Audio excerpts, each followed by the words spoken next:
Hi everyone, welcome to my channel. आज के इस वीडियो में हम लोग एक नया सीरीज स्टार्ट कर रहे हैं। जैसा कि आप लोगों को पता है कि रिसेंटली आप लोगों का जो नया डेट्स अनाउंस हुआ है for your JEE Main, JEE Advanced and NEET, ठीक है। तो उसके लिए मैंने एक नया सीरीज स्टार्ट किया है, बट इस सीरीज में मैं सारे चैप्टर्स नहीं डिस्कस करूंगा।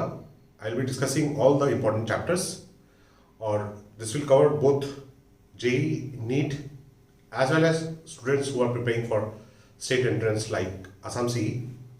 और हम लोग का डिलीवरी ऐसा होगा कि एक वीडियो होगा ऑन थ्योरी, एक वीडियो होगा ऑन न्यूमेरिकल्स, ठीक है। और एडिशनली मैं और भी कुछ क्वेश्चंस दूंगा जो आप लोग प्रैक्टिस कीजिएगा। दैट इज द प्लानिंग, वो मैंने ऐसा सोचा है, ठीक है। तो आज जो टॉपिक मैंने लिया है वो है motion in straight line. Chapter है, ये चैप्टर में दो पार्ट्स में मैंने डिवाइड किया है। एक पार्ट है जो बस में पूरा मतलब इक्वेशंस, मैथमेटिकल इक्वेशंस है, ठीक है, वो आज डिस्कस करेंगे। नेक्स्ट वीडियो में ग्राफ से बेस्ड जितने भी कॉन्सेप्ट है वो डिस्कस करेंगे, ठीक है। और जो थर्ड वीडियो होगा उसमें इस टॉपिक के सारे न्यूमेरिकल्स, ठीक है। अच्छा, तो मोशन इन स्ट्रेट लाइन में सबसे पहला कॉन्सेप्ट जो है वो है distance and displacement. Distance and displacement, ठीक है। अच्छा, ऑब्वियसली मतलब ये जो वीडियोस में अपलोड कर रहा हूँ इसमें काफ़ी चीज़ ऐसी होगी जो शायद आप लोगों को पता ऑलरेडी है, ठीक है। तो आप जो ये वीडियो है इसको थोड़े हाई स्पीड में भी प्ले कर सकते हैं, ठीक है, सो दैट मतलब आपका टाइम सेव हो, because your time is very important, okay. So distance and displacement, तो बेसिक आइडिया तो हमको पता है कि जैसे डिस्टेंस जो है ये एक्चुअल पाथ लेंथ होता है, ठीक है। और जो डिस्प्लेसमेंट होता है ये क्या होता है? शॉर्टेस्ट पाथ लेंथ ठीक है। Actual path length, shortest path length, मतलब कि जैसे कि फटाफट एग्जांपल दे देते हैं। जैसे अगर सपोज कर लो कि एक पार्टिकल यहां से स्टार्ट हुआ है, ठीक है, मोशन उसका यहां से स्टार्ट हुआ है, this is suppose x equal to 2 metre, ठीक है। और ये एक ऐसा सेमी सर्कुलर पार्ट ट्रेवल किया यहां से यहाँ पे, ठीक है। और this is again suppose x equal to 2 metre, तो ये a से b में आया, ऐसे आया, ठीक है। तो अगर आप पूछते हैं कि व्हाट इज द डिस्प्लेसमेंट, तो डिस्प्लेसमेंट जो है वो शॉर्टेस्ट पाथ, मतलब यहां से यहां तक का, ठीक है, दैट इज 2 + 2 4 मीटर। मगर अगर पूछते हैं what is the path length, तो पाथ लेंथ जो होगा वो यहां से यहां तक का जो पाथ लेंथ, तो पाथ लेंथ कितना होगा? पाई आर। सो आर है 2 मीटर, ठीक है, so that is 2 pi metre, ठीक है। सो जो एक्चुअल पाथ लेंथ होगा वो 2 पाई होगा और जो शॉर्टेस्ट पाथ लेंथ होगा वो 4 मीटर, ठीक है। So this is the basic difference between distance and displacement. खाली यहाँ पे आपको कुछ चीजें जाननी जरूरी है, मतलब ये आपको खैर पता भी होगा, फिर भी हम लोग जस्ट रिवाइज कर रहे हैं। जैसे जो डिस्प्लेसमेंट है ना, डिस्प्लेसमेंट का जो मैग्नीट्यूड है वो डिस्टेंस के बराबर भी हो सकता है। कब होगा? If the particle is moving in a straight line path, suppose A से बी गया, ठीक है, ए से बी गया, सो ए से बी सपोज 4 मीटर है, तो इस केस में जो डिस्टेंस होगा और डिस्प्लेसमेंट होगा वो सेम होगा, तो मतलब magnitude of displacement can be equal to the distance, okay. And as in this case magnitude of displacement can be less than the actual path length. Obviously ये जो डिस्टेंस है, ये जो डिस्प्लेसमेंट है, मतलब ये तो 4 मीटर है और यहां से ऐसे आए तो 2 पाई 3.14 इंटू 2 मतलब 6.28 मीटर, ठीक है। तो ऑब्वियसली डिस्टेंस जो कवर किया है वो डिस्प्लेसमेंट से ज्यादा है, तो मतलब डिस्प्लेसमेंट डिस्टेंस से कम हो सकता है। ऐसा भी सिचुएशन हो सकता है जब जहां पे डिस्टेंस ट्रेवल किया है बट डिस्प्लेसमेंट जीरो हो रहा है, ठीक है। Distance is non zero but displacement is zero. कब? सपोज कर लो कि अब यहां से स्टार्ट किया और वापस यहां पे आ गया, सर्कुलर मोशन, ठीक है।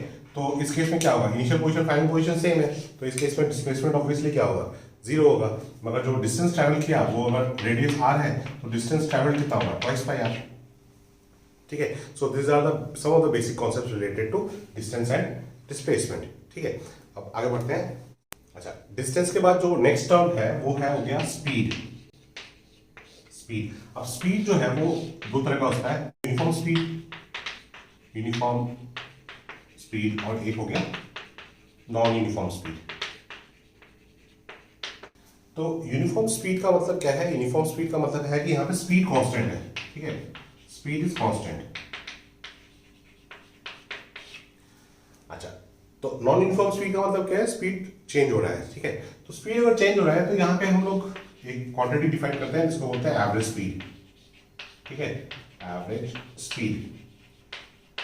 तो जो एवरेज स्पीड होता है वो क्या होता है, मतलब नॉन यूनिफॉर्म स्पीड में हमको एवरेज स्पीड निकालते हैं, यूनिफॉर्म स्पीड में तो स्पीड कांस्टेंट रहता है, यहाँ पे एवरेज स्पीड और स्पीड एक ही होगा, ठीक है। एवरेज स्पीड जो होता है वो फॉर्मूला है total distance by total time, total distance by total time. Now suppose we have a situation where distances traveled are s1, s2, s3 and so on sn in time. This distance is covered in time t1, this is covered in time t2, this is t3 and so on, this is tn. Okay, so in that case how to find the average speed? Average speed will be simply V average is equal to total distance, means you have to add all the distances. So summation S divided by summation T. Okay, so this is one situation. Now suppose you have information about speed and time is given. Suppose V1, V2, V3 and so on, Vn. So this speed remains V1 for time T1, speed remains V2 for time T2, this is for time T3, this is for time Tn. So we have information about speed and time and we have to find the value of average speed. अब देखिए यहाँ पे average speed निकालने के लिए जो necessary condition है वो ये है कि आपका जो न्यूमरेटर है वहां पे आपको टोटल डिस्टेंस चाहिए और डिनोमिनेटर में क्या चाहिए, टोटल टाइम। तो टोटल डिस्टेंस कैसे आएगा, स्पीड और टाइम को मल्टीप्लाई करेंगे तो V1 T1 plus V2 T2 plus V3 T3, तो क्या हो जाएगा summation VI T I divide by नीचे क्या होना चाहिए सब टोटल टाइम, तो टोटल टाइम मतलब समेशन टी आई, ठीक है। तो ये आपको निकाल, अब सपोज कर लीजिए कि सारे टाइम इंटरवल्स इक्वल है, ठीक है, T1 is equal to T2 is equal to, सारे इंटरवल इक्वल है इक्वल टू T, और ऐसे n इंटरवल्स हैं, ऐसे n इंटरवल्स हैं, तो उस केस में V average is equal to क्या हो जाएगा, V average equal to summation Vi T, ये T तो सारे इक्वल है, इक्वल टू T है, और टी आई यहाँ पे क्या होगा n इंटू टी, क्योंकि n इंटरवल्स हैं ऐसे और सारे इक्वल टू टी हैं, तो t plus T n times मतलब n इंटू टी, तो ये टी कैंसिल हो जाएगा, तो v एवरेज क्या हो जाएगा summation V I by n। तो मतलब अर्थमेटिक मीन अगर लेंगे तो आपका एवरेज स्पीड आएगा, मगर ये कब कंडीशन कब है, जब आपका all the time intervals are equal. Okay, अच्छा यहाँ पे और एक पॉसिबिलिटी है कि सपोज कर लीजिए कि आपके पास डिस्टेंसेस का इंफॉर्मेशन है S1, S2 and so on Sn, और स्पीड का इंफॉर्मेशन है, मतलब S1 डिस्टेंस कवर किया है with speed V1, S2 distance cover किया है with speed V2 and so on, Sn distance cover किया है विद स्पीड Vn, ठीक है।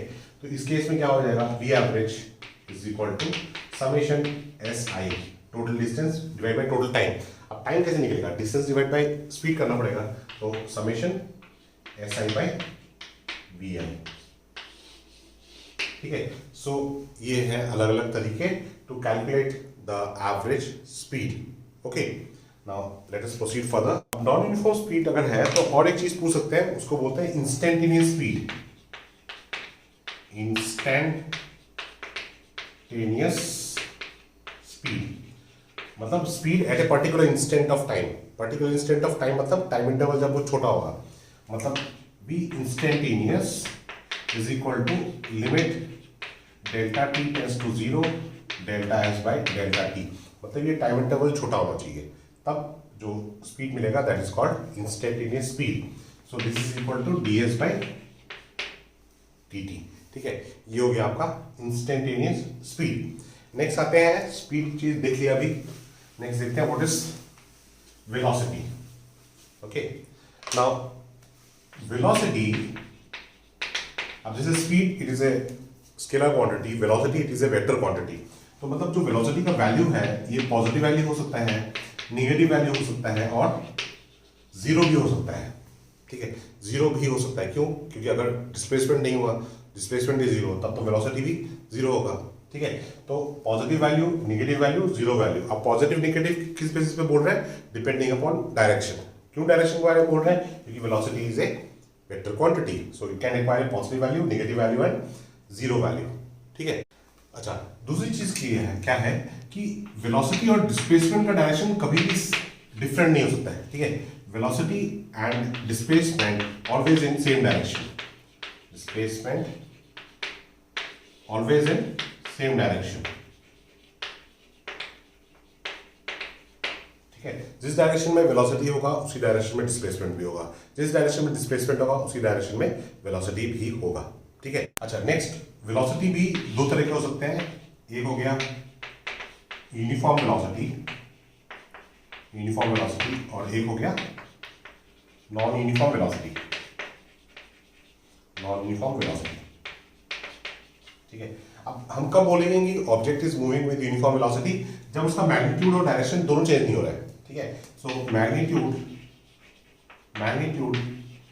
And direction of velocity is constant,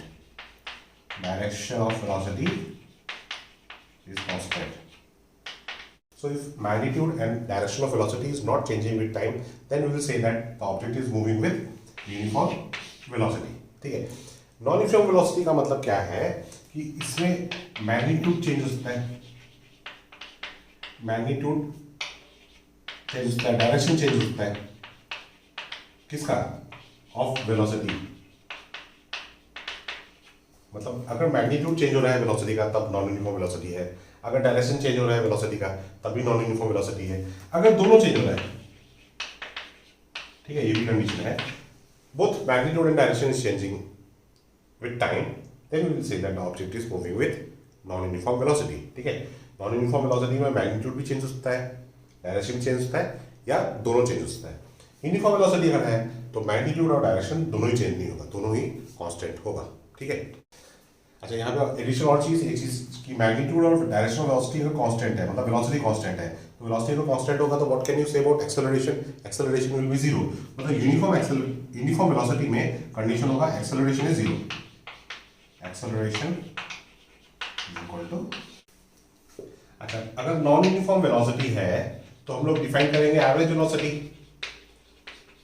velocity is changing with time, ठीक है। Then we have to define average velocity. तो average velocity क्या होगा?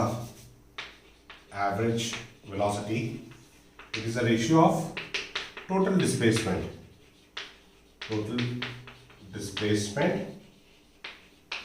by total time, ठीक है। तो इसके जो बाकी सिचुएशन जो है एवरेज वेलोसिटी के, जैसे अगर डिस्प्लेसमेंट टाइम दिया हुआ है तब क्या होगा, डिस्प्लेसमेंट और वेलोसिटी का इन्फॉर्मेशन दिया हुआ है तब क्या होगा, ठीक है, वेलोसिटी और टाइम का इन्फॉर्मेशन दिया है तब क्या होगा। तो अभी मैंने जो एवरेज स्पीड के लिए जो मैंने कंडीशंस बताए थे वैसे ही कंडीशन यहाँ पे होगा, खाली वहाँ पे डिस्टेंस का टर्म रिप्लेस हो जाएगा डिस्प्लेसमेंट से, स्पीड का टर्म रिप्लेस होगा वेलोसिटी से, ठीक है। टाइम तो टाइम ही है, टाइम तो स्केलर क्वांटिटी है, ठीक है। तो वो चीजें सिमिलर रहेगी, but average velocity is total displacement by total time, average speed था total distance by total time, ठीक है।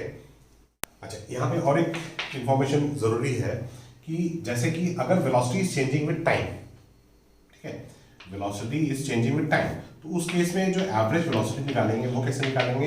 Average velocity is equal to integration v dt divide by integration dt। तो यहाँ पे जो लोअर लिमिट और upper limit होगा वो टाइम इंटरवल के हिसाब से देना पड़ेगा, ठीक है। So this is the case when velocity is changing with time. If velocity is changing with displacement तब क्या होगा? तब v average is equal to integration v ds divide by integration ds, ठीक है। तो यहाँ पे जो लिमिट होगा वो डिस्प्लेसमेंट का होगा कि यहाँ से यहाँ डिस्प्लेसमेंट पे वेलोसिटी इतना चेंज हो रहा है, ठीक है। So this is how you can calculate average velocity for two situation. This is velocity changing with time, this is velocity changing with displacement.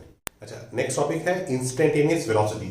तो इंस्टेंटेनियस वेलोसिटी को कैसे डिफाइन करेंगे? Instantaneous velocity is ds by dt, मतलब limit delta t tends to 0, delta s by delta t, ठीक है। So instantaneous velocity is rate of change in displacement, time rate of change in displacement, ठीक है। तो मतलब displacement को differentiate करेंगे with respect to time तो हमारे पास आएगा इंस्टेंटेनियस वेलोसिटी, ठीक है।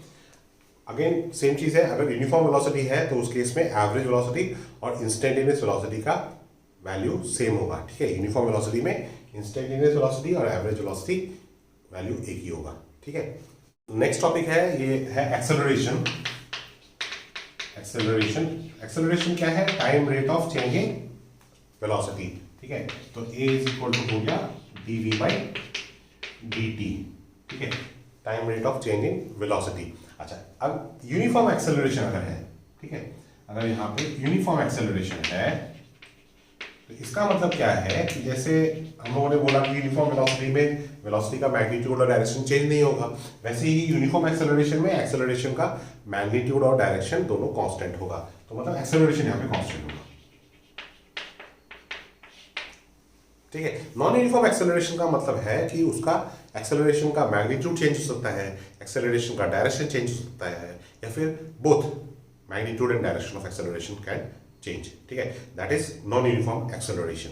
ठीक है, अच्छा, अगर एक्सेलरेशन कांस्टेंट है, ठीक है, तो दो पॉसिबिलिटीज हो सकता है कि जैसे मान लीजिए कि स्ट्रेट लाइन ऐसे मूव कर रहा है, तो इस केस में एक्सेलरेशन कांस्टेंट हो गया। ठीक है, this is one type of motion that is possible कि लीनियर मोशन हो रहा है विद कांस्टेंट एक्सेलरेशन। और एक केस है जैसे प्रोजेक्टाइल मोशन में, प्रोजेक्टाइल जब थ्रो करते हैं तो इस केस में एक्सेलरेशन किस तरह होता है? ग्राउंड की तरफ होता है, और हर जगह पे जो एक्सेलरेशन होता है वो a is equal to minus g ही होता है, बिकॉज a माइनस जी मतलब it is directed in the downward direction. ठीक है, तो इस केस में एक्सेलरेशन कांस्टेंट है और पाथ कैसा है? पैराबोलिक है। ठीक है, तो मतलब अगर एक्सेलरेशन कांस्टेंट है तो दो तरह के पॉसिबिलिटीज है। एक पॉसिबिलिटी हो गया कि स्ट्रेट लाइन मोशन, और एक हो गया ऐसा पैराबोलिक पाथ। ठीक है, अगर ऐसा सिचुएशन है, so this is one case, अगर ऐसा सिचुएशन है कि particle starts from rest and acceleration is constant. ठीक है, particle starts from rest and acceleration is constant, तो वैसे केस में हमेशा स्ट्रेट लाइन मोशन ही होगा। ठीक है, स्ट्रेट लाइन मोशन ही होगा। तो ये कौन सा कंडीशन बोल रहा हूं? Particle starts from rest and then it accelerates and acceleration is constant. अच्छा, और एक चीज देख लीजिए कि जैसे मान लीजिए कि डिस्प्लेसमेंट इस तरफ हो रहा है, पार्टिकल इस तरफ मूव कर रहा है। ठीक है, तो डिस्प्लेसमेंट इस तरफ हो रहा है तो वेलोसिटी भी इसी तरफ होगा obviously, because velocity and displacement they are always in the same direction. ठीक है, अगर एक्सेलरेशन भी इसी डायरेक्शन में है, ठीक है, if acceleration is also in the direction of velocity, तो इसका मतलब क्या है? Velocity is increasing with time. ठीक है, इस केस में वेलोसिटी इंक्रीज होगा। ठीक है, वेलोसिटी इंक्रीज होगा, एरो पर दे रहा हूं मतलब वेलोसिटी इंक्रीज होगा। ठीक है, अगर ऐसा है कि डिस्प्लेसमेंट ऐसा है, वेलोसिटी भी इस तरफ है, obviously velocity displacement they have to be in same direction, but acceleration जो है वो उल्टे डायरेक्शन में है, मतलब वेलोसिटी और एक्सेलरेशन उल्टे डायरेक्शन में है। तो ऐसे केस में velocity will decrease with time, मतलब यहाँ पे रिटार्डेशन होगा। ठीक है, इस केस में एक्सेलरेशन होगा, इस केस में रिटार्डेशन होगा। ठीक है, तो इसका एग्जांपल ये देख लीजिए कि मान लीजिए किसी चीज को, बॉल एक है सपोज, आपने ऊपर से ड्रॉप कर दिया, तो डिस्प्लेसमेंट कहाँ हो रहा है? नीचे हो रहा है, ऑब्जेक्ट नीचे आ रहा है, वेलोसिटी किधर है? नीचे की तरफ है, और एक्सेलरेशन किधर एक्ट कर रहा है? वो भी नीचे एक्ट कर रहा है। तो इस केस में एक्सेलरेशन और velocity they are in the downward direction, and यहाँ पे क्या होता है? Velocity is increasing with time. Similarly suppose आप ग्राउंड लेवल है, ग्राउंड लेवल से आपने बॉल को थ्रो किया ऊपर, ठीक है, तो डिस्प्लेसमेंट ऊपर की तरफ है, वेलोसिटी भी ऊपर की तरफ है, मगर एक्सेलरेशन किधर है? वेलोसिटी ऊपर की तरफ है, एक्सेलरेशन नीचे की तरफ है। Acceleration due to gravity it will act in downward direction, तो इसमें एक्सेलरेशन और वेलोसिटी ऑपोजिट डायरेक्शन में है, तो इसमें क्या होता है? वेलोसिटी डिक्रीजेस विद टाइम, तो ये ऐसे ऊपर जाता है, वेलोसिटी डिक्रीज होते होते हाईएस्ट पॉइंट वेलोसिटी 0 होता है और फिर नीचे आता है। ठीक है, तो वेलोसिटी और एक्सेलरेशन अगर सेम डायरेक्शन में होगा तो velocity will increase with time. If velocity and acceleration they are in opposite direction, velocity will decrease with time. ठीक है, और वेलोसिटी और डिस्प्लेसमेंट हमेशा सेम डायरेक्शन में होगा। ठीक है, so these are the some of the concepts based on मतलब मैथमेटिकल इक्वेशंस। ठीक है, और ये फर्स्ट पार्ट था। सेकेंड पार्ट जो होगा वो ग्राफ बेस्ड होगा। ठीक है, तो आज की ये जो कॉन्सेप्ट्स आपने डिस्कस किए मैंने, इसके बेसिस पे आप कुछ क्वेश्चंस ट्राई कीजिए। ठीक है, जो कोई भी आपके पास एमसीक्यूज का बुक है वहाँ पे आप क्वेश्चंस ट्राई कीजिए from the chapter motion in straight line. ठीक है, so happy problem solving, my best wishes.